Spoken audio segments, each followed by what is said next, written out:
Welcome back, everyone, to Enterprise Security Weekly.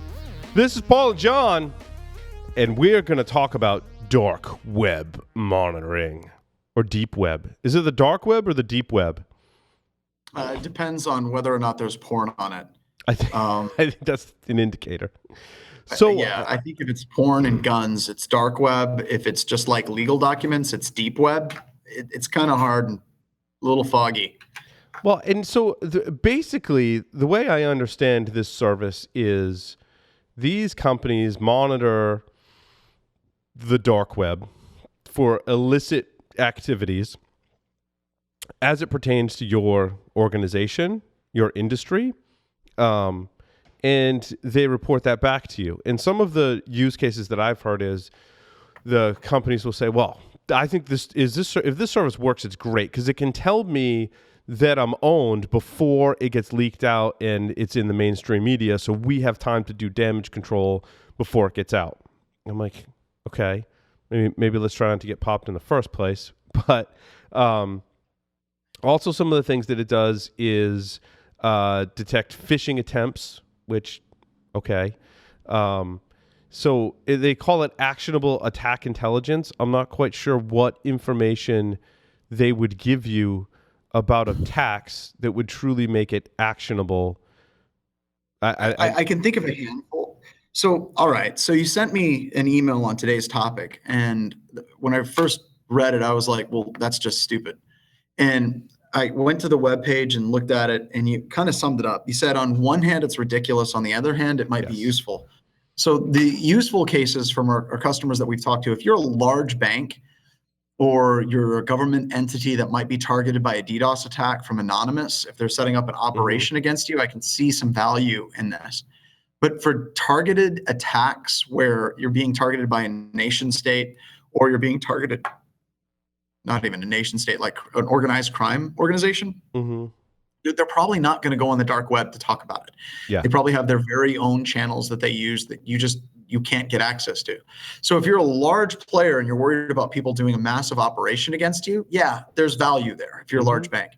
If you're an organization and you're worried about your John, I want to go back to financials in a large bank, because I think also fraud detection in this sense seems to be very, very important for financial institutions. In other words, monitoring how fraud is happening in other financial institutions and monitoring the dark web to see how they might commit any kind of financial fraud, I think is important. And I think that has a high probability of bringing actionable intelligence, the same way that they say trademark and copyright infringement as well. And that's certainly, I mean, the RIAA was doing that back when, Napster was released. I mean, then there's very tried and true and some not so above board methods of detecting copyright specific infringements. So tracking things like credit cards or basically intellectual property, I think that if you want to have a company go find that stuff on the dark web or the deep web for you, I think that's useful. I think it's useful. Do you agree? But I think what we just boiled it down to is all of the very specific edge cases where it is useful. I don't think, like I said, I don't think it's going to help you detect a targeted attack against your organization. I don't think if you're a small to medium-sized organization, there's going to be hardly any value. Correct. For it. It's just, and then also, Paul, how do you actually evaluate how valuable these particular services are? How do you do a head-to-head benchmark? I mean, yeah, because you don't get the information until you buy it. What's that? You don't get the information that they're providing until you buy it, unless they give you a taste. They might give you a taste. Who knows? It kind of seems like it's more black magic than threat intelligence feeds. Like, how do they differentiate themselves from threat intelligence feeds?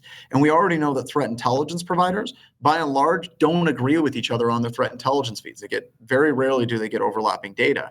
So what rooms do you get access to for chat rooms? What data do you get access to? What websites do you identify on the dark web? Those types of things are really, really important, other than just saying, hey, we have lead hackers that are getting in with these organizations and they're getting information from these organizations. It sounds awesome.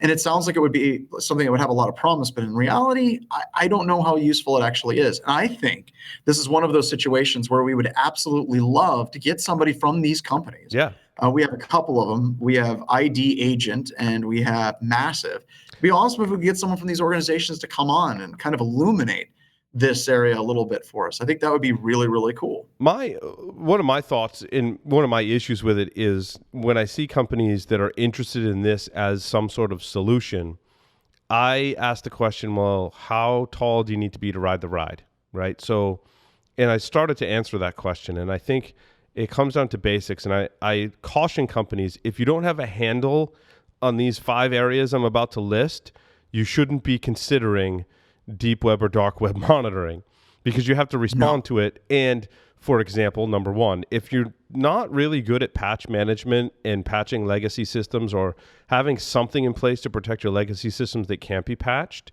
don't spend time purchasing this and going through the data that's going to come back to you, because you're going to get owned anyway. And it doesn't matter if we can find evidence or a precursor to that on the deep web or the dark web, which I hate saying, but you got to patch your systems. You got to be able to do vulnerability management tied into that. You have to solve the authentication problems. And I want to spend a moment on this, John, because I think it's really super important for organizations to understand the authentication and authorization problems that we have today. Now, I want to go back to Josh Abram and his list. Where you weren't there for that. He compared 85 different customers over 100 pen tests and came up with the top 5 methods that they used, not just to get in, but what they used to basically completely own the organization. And it all came down to some kind of credential. So it was either guest credentials, it was either NTLM hashing, WPAT attacks, the token spoofing, what is that called? We steal Which one? Golden ticket, or are you talking about, are you talking about LLMNR poisoning? Those and what's the one where the administrator leaves their token behind after they log in? What is that called? Oh, you can do that with a number of things. You can do that with Mimikatz. Mimikatz. What is that called when Mimikatz does it? I'm having a mental blank. Well, the first one was incognito, and it was loaded into the Meterpreter a long time ago. Yes. So that token stealing, I guess, is that. And then I think those were the major areas. It's like all of those tried and true Windows-based attacks, John, that penetration testers have used to manipulate credentials inside of essentially a Windows environment were on the top 5, and including weakened default passwords in there too. So if you're not fixing that problem inside your organization, or you haven't fixed it already, don't look to other things to solve your problems. You have to fix those problems because you're inherently vulnerable.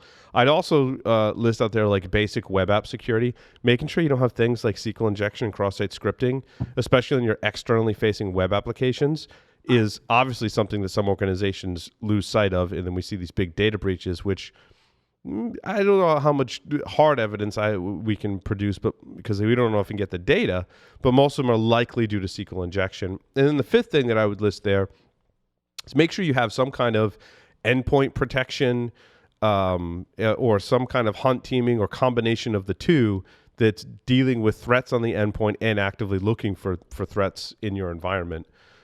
Whether you're using a combination of SIM or network or whatever it is, like you have to do something in that endpoint protection and threat hunting realm. And that's a combination of technologies, but you have to have a strategy there that you're actively looking for compromises in your environment. If you can do that with SIM, great. Not a lot of people are having a huge amount of success. UBA adds a nice element to that, but you have to have a strategy there for basically combining SIM, threat intelligence, threat hunting, and endpoint protection into kind of one big bucket. Yeah. So if you do those 5 things, and then you want to monitor the deep or the dark web, that's fine. But you got to be at least that tall, in my opinion, John, to ride the ride. Well, and if you read the marketing for some of these, I can't remember which one it was, if it was Massive or ID Agent, but they actually put in the phrase 100% effective. That's kind of scary. I love that. Anytime. There we go. So this is Massive. And like I said, I'd love to have people from Massive or ID Agent come on. If they're willing, please come on. And they have this one paragraph. It says a global security, or a global cyber surveillance and monitoring platform like Massive Cirex allows companies of any size to enjoy complete security and protection through intelligence. The early warning system means that the correct strategies can put into place to fight any type of threat.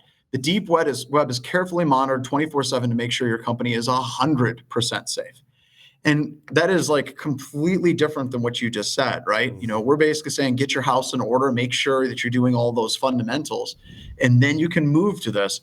And it's almost like the marketing for Massive is saying, forget all of that other crap. Forget security. Right. Yeah.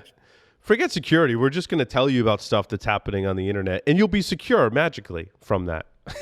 How is that even possible? The last time I checked, you had to do something to be secure. That should be my ringtone from here on out. You have to do something to be secure. Something more than monitoring. Crying out loud. Listen to Enterprise Security Weekly regularly. Something. Even that's just monitoring. I mean, do something. Go secure something. Now I'm fired up. Yeah.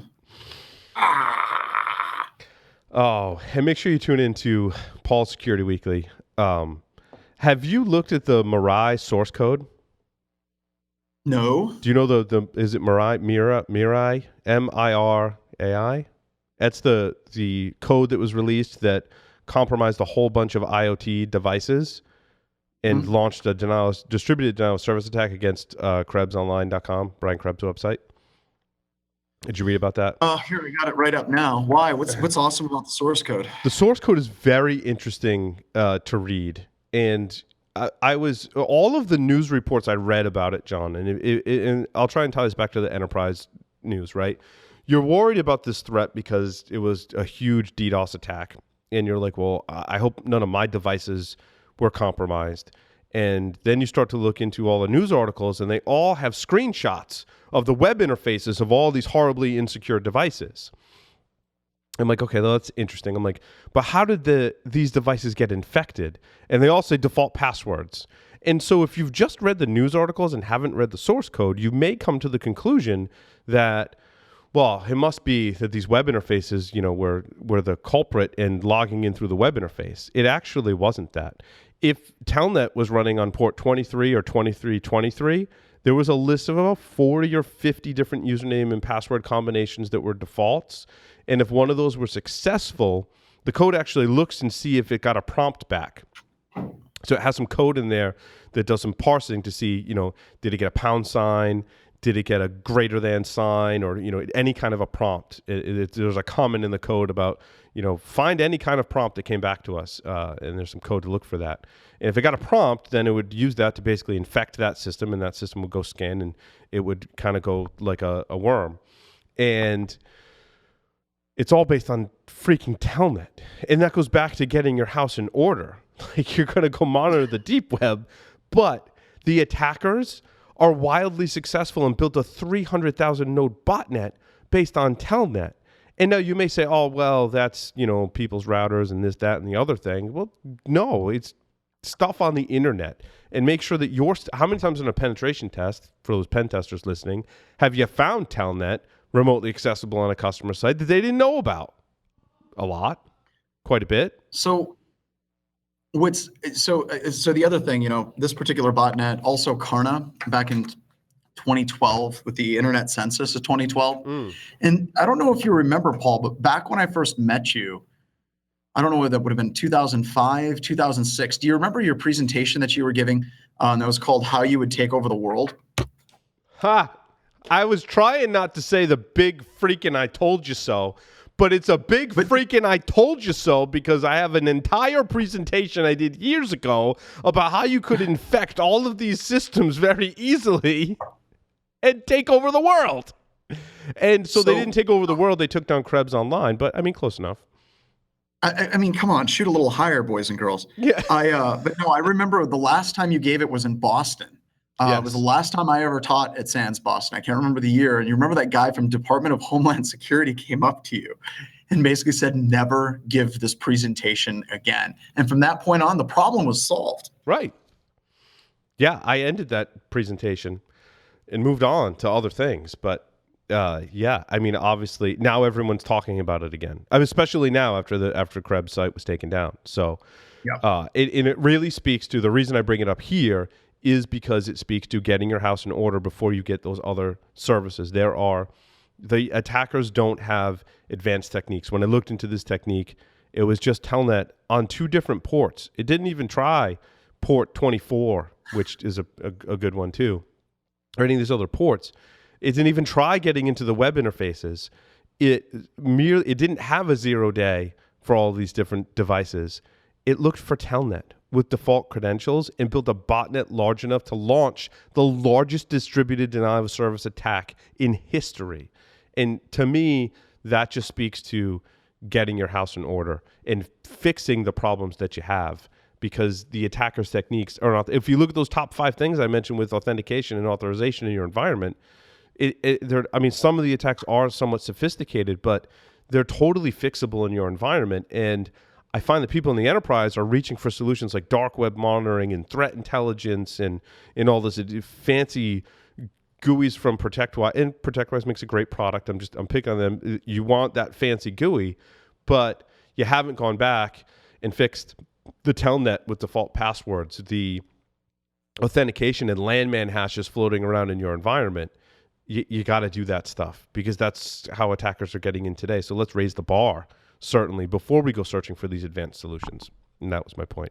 Other than reading the source code was really interesting. I hadn't read C in a little while. I was kind of had to study it longer than normal, because I hadn't looked at C in a while. It was awesome. I highly recommend you go read the source code. It's good. It's a good read. It's also written in Go, right? Yeah, there's some Go in there too. Yeah, there's a whole slew of stuff written in Go. I didn't research it well enough to figure out what that component was actually used for. I don't remember, but yeah, there's Go in there too. All righty. Well, that concludes this edition of Enterprise Security Weekly. Make sure you send us email, because John and I do the offensive countermeasures thing. So if you want to do network-based threat hunting, you should email us, sales@offensivecountermeasures.com. Thanks, everyone, for listening and watching. We'll see you next week on Enterprise Security Weekly.